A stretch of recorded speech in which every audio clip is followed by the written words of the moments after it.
know, my weight fluctuates. I don't care. But you look, I'm still big busy. you look good, girl. Welcome. Thank you. Thanks for having me. Yeah, no, we're excited. And her beautiful braids. I mean, it's everything about you right now. Okay, I'll stop talking about you. How gorgeous you are. You've always been beautiful. You back in the day. In the morning time, I was like, I want to at least look like I'm awake. No, you I did definitely put on a little powder. and look, see, I see some of your squad in here wearing some of your face shirts. Is that what it is? The merchandise? Yes, I have shirts, hoodies, mugs, things like that available on my website.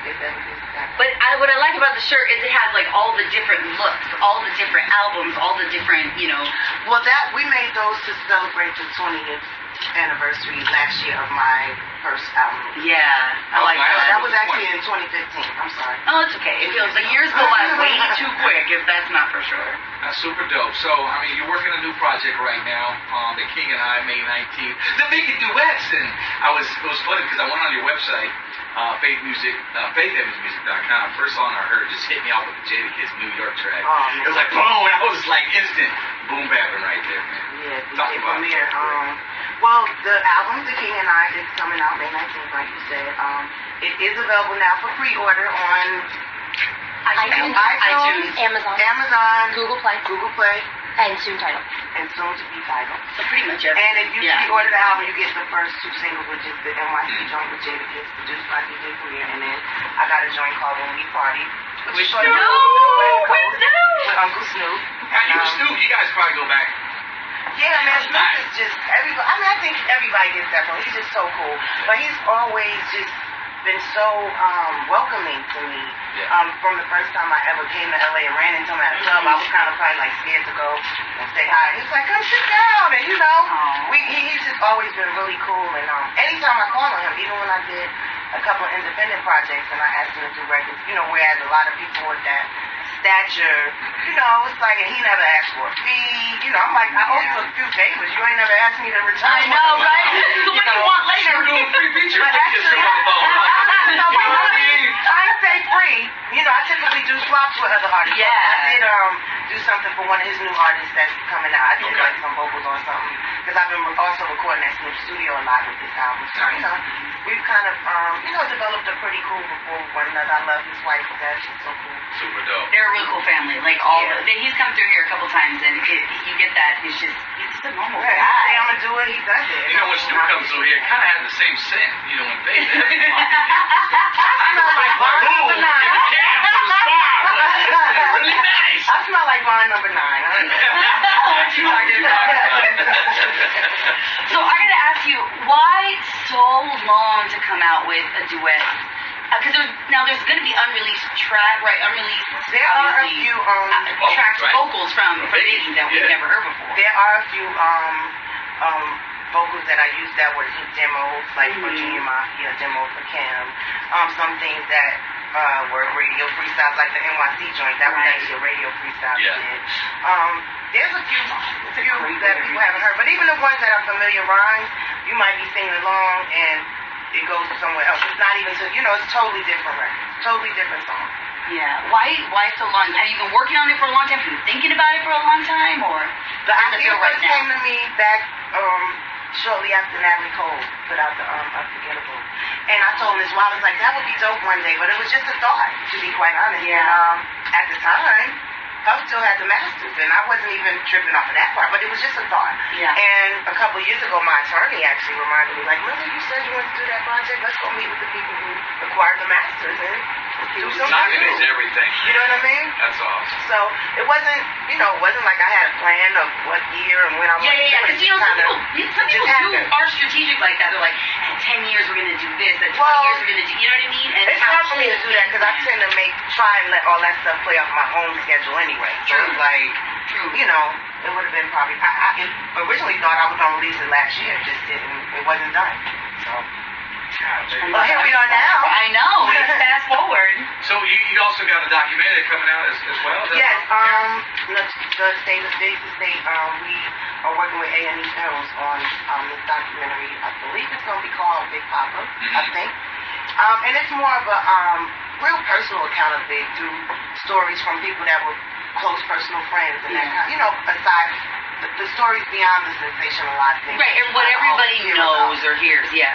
So we thought it was really exciting to be able to do it a way that, and for it to be something that we kind of control as well, and the people that we want to be a part of it. Some of which we didn't end up getting on it because it was just scheduling and stuff, but it's gonna be really good. You mentioned it was going through who now? Which network? A&E Films. A&E Films. Mm-hmm. I know Lifetime does a lot of documentaries. Did they even approach you about doing a lot of people, well, there's people out there actually that thought they were about to release stuff, you know, and right. really didn't have any. You can't really just do that like that anyway. But they do. I mean, you Lifetime can. just does it though. Lifetime just does it. Lifetime just does that. Yeah. For stories that are out there, you can easily do stuff that, you know, I guess is public record or whatever. Right. A lot of times it doesn't mean it's really true. But this is going to be real. This is from the family. This is from And close friends. So, and what is it that you want the public to see with this more candid, more up close just documentary? why we still love him, why we still get together and talk about the same funny stories 20 years later when, you know, C's and Nino and all of us are together every time. It's like, he was just such a fun person, really cool person. I mean, just funny stories. Like, even the fact that, you know, when I talk about, like, on the album with how we first got together, he was just kind of like, I saw a side of him that was, like, scared to tell his mom. Like, what? You out here being all, like, he really ran in the other room. About cussing is over way. Or just the fact that he's married with her, you know, me, and she wrote him this long letter letting him have it, like, I'm going to make sure your daughter, and I was like, wait a minute, she has to meet me, because she don't even, you know, I'm not that person like that. She probably think I'm some girl off the street who wants your deal money or something, like, she don't really know me. Yeah. So, you know, once she met me, and I told her, like, I kept telling him I need to meet you, and he's telling me, no, she's, come here, Christopher, and he was all like, dude, I'm watching the movie right now. It's like my own documentary. This is crazy. There's just a lot of funny stories that I think people will enjoy hearing. Now, how different is this from the movie, The Notorious B.I.G., which came out, you know, a few years ago? I'm sure there's a lot of well, obviously, real the movie was still, there was a lot of, you know, things that actually happened, but that, you know, like his death and all the different things that were going on in the industry, this is more personal. You know, some of those things still exist within his industry life and connections, but it's more based on the personal stuff than those things, you know. Good stuff, man. And the movie was obviously a movie. There's certain things that they have to make for cinematic reasons. Yeah. Little things, like even with me going to the hotel and, you know, having a fight with the girl. She wasn't a white girl. Like, there's certain small things they probably changed that are, you know. Say, girl. That's real. Yeah. We want to know. But I mean, a movie is a movie. I mean, you have to remember that when you watch any. Even watching that movie. It was, again, now, it wasn't like they did a fight. Yeah. So, including his mom, so it's not like there was no truth to it. There was a lot of truth in it. Oh, yeah. But there was still a lot of cinematic play in it as well. Man. Let me, side note, I guess, you know, obviously you lived through and you witnessed firsthand one of, like, the greatest rivalries in history when it comes to hip-hop. What do you see, like, when you see... Great? Well, I mean, not greatest, God, that's a terrible way to put it, but you know what I mean? Yeah. Like, one of the legendary, I would say, Definitely. legendary hip-hop rivalries. When you see the rivalries of today, the one, like, we were just talking about it even this morning, you know, like Remy and Nicki Minaj, what goes through your mind when you think of that now? I think it's just honest battle rapping that Yeah, I was about to say, now. it's hip-hop. It's hip-hop. And that's what it is. I was explaining that. I mean, I don't feel like the situation that became what people thought is a East Coast, West Coast thing. I don't even think, it wasn't even about that. I know that. It wasn't about anybody's rap. It was things that even to these recent years still we're finding out, like, oh, you know, I never knew that was really, this was really why such and such was mad. You know what I mean? So yeah, like it's a very big difference. It has a whole lot less to do with two rappers than, you know, what people think. Put it like that. Do you see any truth to that? What Remy's talking about? Have you heard the actual song? Have I heard it? On the air, but Truth? I can't. Do you know them? Speak on that. I don't know them like that. I see Remy a lot more than I see Nicki in passing, and she's mad cool. I always give her love, you know. But I don't know how it started or none of that. Would you say I know Remy more spit street them than bars, Nicki? though. Would you say Remy more street than Nicki? I don't know them like that. See, I can't say that. I don't know. that would be a really... Remy is gully though. Yeah. Yeah. She goes. She gives my gully thumbs up. What's your take on new up-and-coming like Young M.A., for example? I like her. She's dope, right? There's a lot of dope. I mean, that talent is always going to be talent out there. I just think the way people make music, the way people deliver it, everything is just different. I mean, times change, but there's still quality music out there. It's always going to be talented people in the world. So, you know, I can't, it's hard to speak being a creative person on other people's creative expression. Yeah. You know what I mean? What about being a woman in the industry?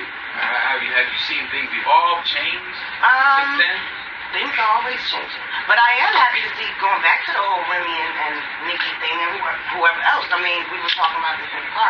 I'm glad that it seems to be a lot more females in hip-hop right now. Or at least that we're hearing about or, you know, kind of making noise. So that's a cool thing. Well, you have a lot to do with that. I mean, just being in the scene, of course, man. Bad Boy Family, iconic right here. Faith Evans in the studio right now. We're just checking in with us this morning. She's got her King and I. The King and I, May 19th, is available Amazon.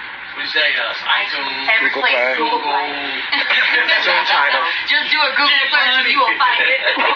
Or you can go to faithevensmusic.com and There you it'll go. route you to. There you go. And then you can buy the merchandise that we're looking at right now. We got big merchandise too. That'd be nice. We've heard two of the tracks on there. I saw Wife Commandments. I'm digging, of course. Yeah. Same crack. I mean, When I first thought of, you know, over the years, probably, you know, right when I was like, okay, I think I might want to do it one day, but, you know, maybe a couple of years passed, and I'm like, I think the two songs, I already had in mind two songs that I knew I wanted to touch, and that was Ten Crack Commandments and Me and My Beat. So I took those two songs are probably the two on the album that closest embody the original one. are you breaking it down like you did? I actually just let Big do the numbers, and then, you know. Where's that girl? Now you got I know you got your birds. Please, let me I'll play for you off the air. I'll play for you off the air. Okay. all right. Hey, George, keep it rolling. Thank you for coming by, Mama, for sure. Really, no, thank you for, it is hard to, you know, I will say that to have an iconic person like you come through to, you know, the Inland Empire, that means a lot to the Inland Empire. I love coming places and being able to, you know, talk to people and see some faces that are, you know, that's the cool part. That's actually the fun part of being an artist. Right. You know, but. Well, you were real into And we don't always get to do it. I did 3 independent albums, and I could probably count on one hand the amount of stations that I went to. Really? You know. Well, you could just call us, girl. You know, but it's just different in independent. Yeah. You know. It is. No, you're absolutely right. Well, and that's why getting to know people like, you know, on the ground, at the field level, is the way to go. But see, now that I know y'all, I know I can just pop You through can like just with text another us. independent. Matter of fact, bring some earrings for Evelyn. I need some earrings. Bring me a baby sweater. We good to go. Snoop Dogg When We Party is the single. Faith Evans, May 19th, The King and I. It's 99.1.